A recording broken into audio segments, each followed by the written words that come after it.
नमस्कार, सार्वमंथन न्यूज महाराष्ट्रमध्ये आपलं स्वागत. पाहुयात आजची सविस्तर बातमी. आज सकाळी अतिशय दुःखद घटना घडलेली आहे. अतिशय अनाकलनीय अशा परिस्थितीमध्ये विमान अपघातामध्ये राज्याचे उपमुख्यमंत्री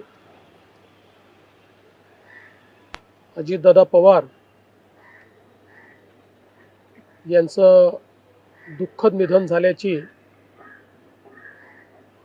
वार्ता सर्वांना मिळाली आणि संपूर्ण महाराष्ट्रामध्ये शोककळा पसरली. खरं म्हणजे श्री अजितदादा पवार महाराष्ट्रातले एक लोकनेते होते आणि महाराष्ट्राच्या कानाकोपऱ्याची माहिती असलेला, महाराष्ट्राच्या प्रश्नांची जाण असलेला अशा प्रकारचा हा नेता होता की ज्यांच्याबद्दल जनसामान्यांमध्ये प्रचंड मोठी आस्था होती. महाराष्ट्राकरता आजचा दिवस हा अतिशय कठीण दिवस आहे, कारण अशा प्रकारचं नेतृत्व तयार व्हायला अनेक वर्ष लागतात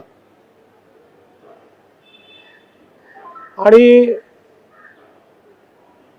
ज्यावेळी महाराष्ट्राच्या विकासामध्ये अतिशय महत्त्वपूर्ण योगदान ते देत होते,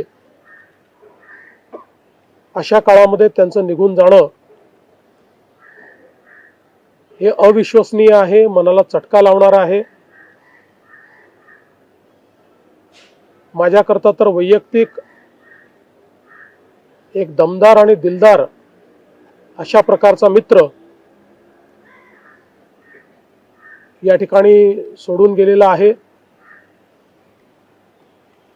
त्यांच्या कुटुंबावर देखील हा प्रचंड मोठा आघात आहे.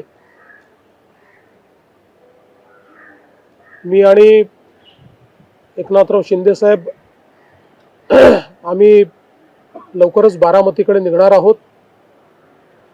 सकाळपासून मी सगळ्यांच्या संपर्कात आहे. माननीय प्रधानमंत्री महोदय, माननीय गृहमंत्री महोदय, सर्वांशी चर्चा करून त्यांनाही घडलेल्या परिस्थितीची सगळी कल्पना मी दिली आहे. त्यांनीही याबद्दल प्रचंड दुःख हे व्यक्त केलेलं आहे. सकाळी सुप्रियाताईंशी माझं बोलणं झालं, त्यानंतर पार्थ पवारांशी माझं बोलणं झालं. एकदा संपूर्ण परिवार बारामतीला पोचल्यानंतर पुढच्या सगळ्या गोष्टींचे निर्णय हे त्यांच्या संमतीने घेतले जातील. महाराष्ट्रामध्ये आज शासकीय सुट्टी आम्ही घोषित केलेली आहे आणि त्यासोबत 3 दिवसाचा दुखवटा देखील जाहीर करण्यात आलेला आहे. पुढच्या सगळ्या बाबींची कल्पना ही आपल्याला लवकरच देण्यात येईल.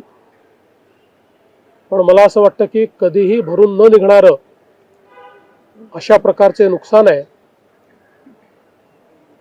महाराष्ट्रातनं असे लोकनेते गेल्यानंतर जी पोकळी तयार होते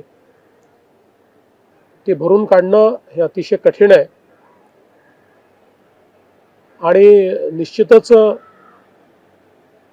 इतक्या सोबत, इतक्या जवळून आणि इतक्या संघर्षाच्या काळात एकत्रित काम केलेलं आहे की त्यातनं खरं तर अशा गोष्टीवर विश्वास ठेवायलाच मन तयार होत नाही. आता पुढच्या ज्या काही गोष्टी जशा ठरतील तसं आपल्याला कळवण्यात येईल. सार्वमंथन न्यूज महाराष्ट्राला लाईक करा, शेअर करा, सबस्क्राईब करा.